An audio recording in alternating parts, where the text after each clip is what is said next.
I'm Brock. Today I'm going to teach you how to sequence the OP-1 synthesizer from Teenage Engineering using the Native Instruments Maschine. I really like to do this because the sequencing capabilities of the Maschine are really good. You get things like no repeat, velocity, the OP-1 doesn't have that, step sequencing, things like that. I find it really useful because I can't really play the keys too well, so it helps me to get a lot more out of the OP-1. Before we start, you need this. This is a USB MIDI host. This is what allows the MIDI messages from Maschine to go out into the OP-1 and actually talk to it, because the OP-1 doesn't have a MIDI input on its own. Okay, so the first thing we're going to go over is the cabling, like how you want to set everything up. Again, like I said, you'll need the USB MIDI host. I'll make sure to include a link to the one that I have, as well as other options in the description. That's what allows the MIDI signal from Maschine to come into the OP-1. So you want the MIDI cable out from the Maschine to going into the MIDI in of the USB MIDI host, and then you want the USB cable from the OP-1 in the USB input here. The first thing you want to do is make sure you know what channel the OP-1 is expecting MIDI data on. So in order to do that, pull up your OP-1, you do Shift plus the COM button, you get this sub menu, and you want to go to Control. No, you do not want to go to Control. Do not go to Control. On this menu, you want to press Shift, and you can maybe make out for me that I have this set to MIDI channel 16. So that's the one we're going to be working with. No, the cactus.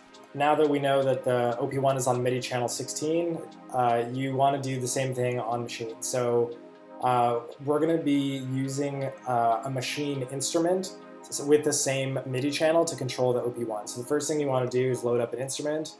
Doesn't matter what it is, but you should have sound. Oh, cactus. All right, once you have the sound working, then you select any instrument, doesn't matter which one. So now that sound is loaded into Maschine. We want to have the MIDI output of that sound be on the same channel as the OP-1. So to do that, you go to Channel MIDI, this top left button here, and then on sound, if you scroll over using the arrow keys to the third menu, and this second menu here lets you choose the MIDI channel for this instrument, for this sound specifically. So I'm setting this to 16. You also need to set the MIDI destination. Set that to be Maschine Mark III. So that means the MIDI signal will be sent out from the top here and then into the USB MIDI host. So now if we hit a button, you can hear that there's two sounds being played. Which is cool. You can try to do a layering effect, but in this video I just want to show you how to sequence the OP-1, so I'm just going to turn the volume down all the way on the instrument that I have. So now,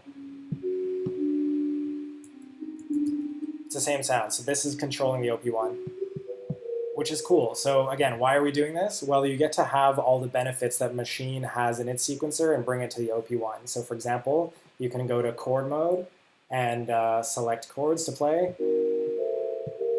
And that's really helpful because to make complex chords on the OP-1, since you only have 2 octaves of keys, it's really hard, and also the buttons are small. So you can jump around like this, which is really handy.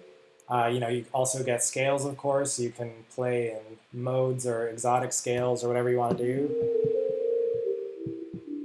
And you can do that without knowing how to play the keys, which is really helpful if you're like me and don't have that kind of musical background. You can also use note repeat, which is helpful. You can also take advantage of Maschine's pattern. So if you just want to do something simple,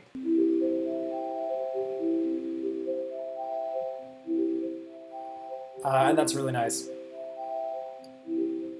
Since the OP-1 has drums also, you can obviously use it to sequence drums. You have to remember that the OP-1, it starts at F2, that's the lowest note. So on Maschine, just make sure that you're in chromatic mode, or else you'll skip over samples that you have. So starting at F2.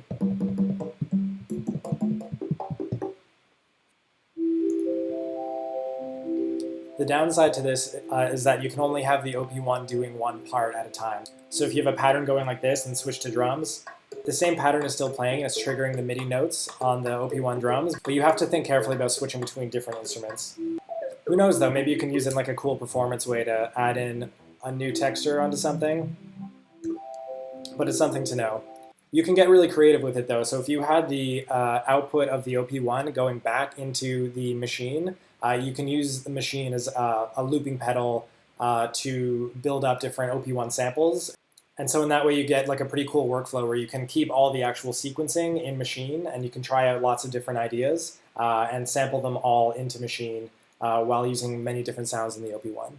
Another thing that I should point out is that this gives you velocity control over the OP-1. It's not like true velocity, like the sound doesn't actually change, but it does change the volume. So for example, if you play the keyboard keys on the OP-1,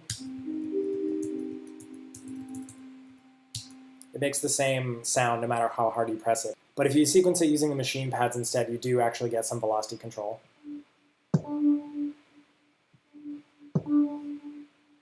Alright, so that's how you can sequence the OP-1 with the Maschine. Hope you enjoyed watching this video.